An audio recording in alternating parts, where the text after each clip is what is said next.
Hello, good morning. It's Wednesday the 29th. I'm FX Plu and I'm back under the brolly for the market brief. Now, only a few government departments were fully aware of the level of reliance that had developed on several staples produced by Ukraine.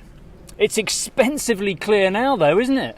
The prices of essential foodstuffs are at unprecedented levels as demand continues to outstrip the limited supply as exports from Ukraine are still blocked. Russia played a bit of a long game, building influence across Europe while slowly building reliance on its energy supplies too. As we all know far too well now, that contributed to the ongoing energy cost crisis as well. There are calls to kick Russia out of NATO now, but do you think the West would go that far? I'm not so sure. In my humble opinion of international politics, that would take us into an even more unprecedented environment. Boris has been on. He has acknowledged that we're in for a tough period while the economy adjusts. But it did sound to be rather based more on hope than any firm plan to get us through all this. And all these issues took a toll on sterling. We fell to about 121.80 against the dollar yesterday. We open around 116 against the euro.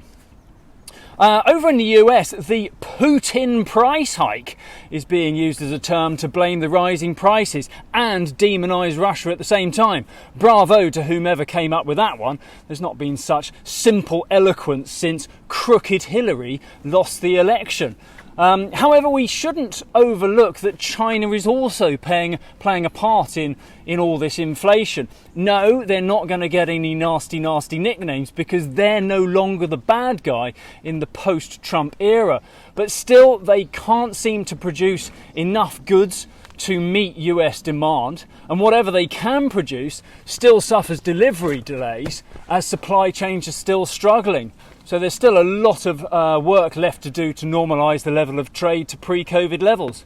Fed members continue to promise more rate hikes as they see inflation as the most significant threat to the economy, despite the current pace of rate hikes alarming many economists.